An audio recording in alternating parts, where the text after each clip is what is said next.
What does this mean for you guys? Is this more competition?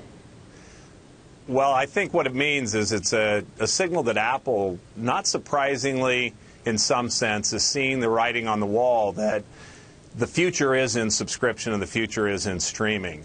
It's surprising in the sense that you have Apple, this is a company where Steve Jobs had traditionally and actually very strongly suggested that people will always want to own their music and they won't want to rent their music. So I think this is a sign of a turning of the tide, and it's a turning of the tide that's driven by what John just mentioned, growth in the streaming subscription businesses over the last 3 years, and a flattening and, in fact, a decline in the first quarter of almost 14% in the sales of downloads.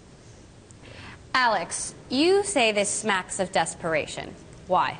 Well, it is a bit concerning that Apple couldn't do something like this on its own. And as John pointed out, it has a history of acquisitions, but they're smaller ones that augment forces that are already in play for Apple. And I think one of the key criticisms of Apple in recent years is that there has not been enough innovation. It's fallen behind the curve. Everybody's waiting for a larger screen iPhone this year, but that's something that was done years ago by Samsung. Now maybe it moves into subscription music after years of other companies proving it's successful. The other thing I don't like about this move is it's somewhat backward looking. You put your finger on it that Apple needs to look forward to new business drivers like subscription TV now, right?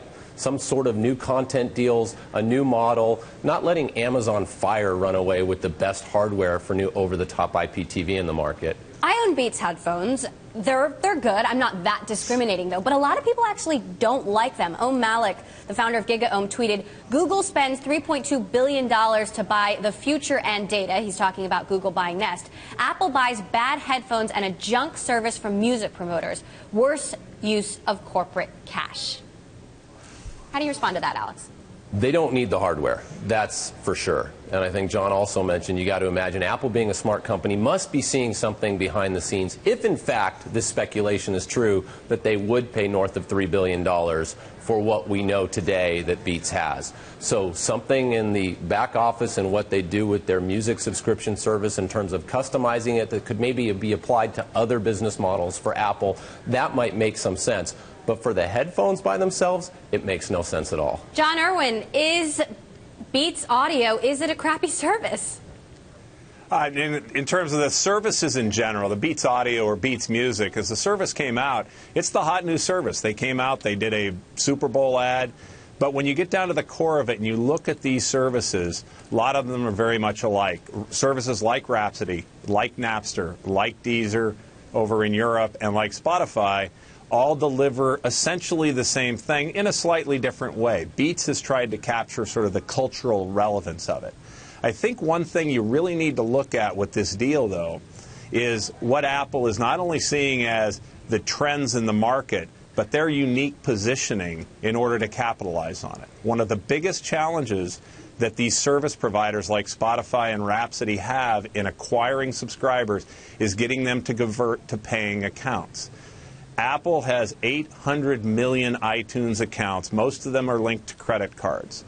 And then if you have the ability to purchase a subscription through the iTunes Store, it can be a very powerful combination and a way to really drive a move into this future of streaming and subscription.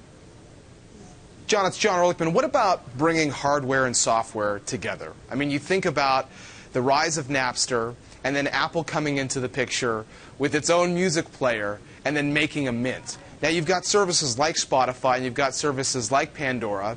They're not in the hardware business, but is this a sign that these worlds actually in the subscription world have to come together in a bigger way? It's an interesting comment, because what you did have back in 2001 when Apple introduced the iPod, they put out this marriage between hardware and software that was brilliant.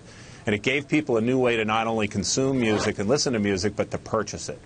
If you fast forward to today, and over the last few years, the landscape has changed again. So the platforms are no longer the closed platform of the iPod integrated with the iTunes software, but it's Android and their smartphones, which have far surpassed the iPhone sales. And if you look at the speed of networks worldwide, 4G and LTE networks, very powerful. So the need that the fact that music and subscription music can be embraced by consumers, by music fans, and be heard virtually anywhere by drawing on this catalog in the cloud, I think is important to note. Do you need to own that hardware piece? Probably not. What it can help with, though, is subsidizing the cost of the content. Apple has always made money on selling iPods, not necessarily on selling the iTunes music. Take a listen to what Dr. Dre posted online overnight. The Forbes list just changed. It came out like 2 weeks ago. They need to update the Forbes list. I am first billionaire in hip hop, right here from the West Coast. That video has since been taken down, Alex. I mean, he makes it sound like a done deal, but it's not as far as we know. Well, we don't know exactly what he's talking about. And let's remember that there could be a lot of explanations for Apple talking to Beats.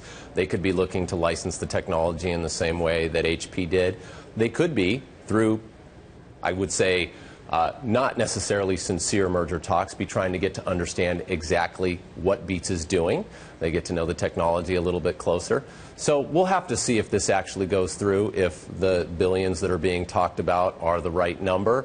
Certainly it seems there's a bit of a culture mismatch, I would say, between Apple and Beats. But Apple does have some issues right now with its branding, with fading iTunes momentum, and it does need to do something to reinvigorate the business model, I would say. What about a potential culture mismatch, John Irwin? Well, I think talking about the culture, I'm never working at either of those companies.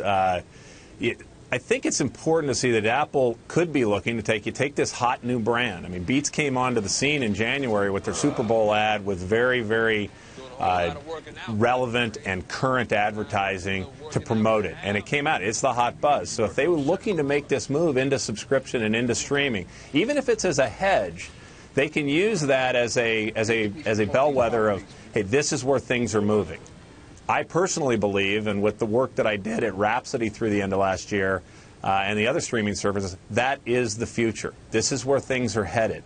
And so for a company to ignore that, Apple needs to make sure they do whatever they need to do so that their view of downloads and downloads from the iTunes store of music don't really become the same thing that CDs were for the music industry, where a decline is very rapid and very severe. And I'd just like to correct myself. That video was posted on Tyrese Gibson's Facebook page, not posted by Dr. Dre, though he is in that video. John Ehrlichman, you know, what do you make of the fact that this video goes up, it gets taken down, we don't know what's really happened yet, maybe there is a potential culture mismatch coming here? Well, I think it makes it more fun to cover the story. I think on the cultural side, though, I think there are a lot of similarities between people like Jimmy Iovine and Dr. Dre behind the company that is Beats, and Steve Jobs. Steve Jobs always wanted a great experience for the consumer.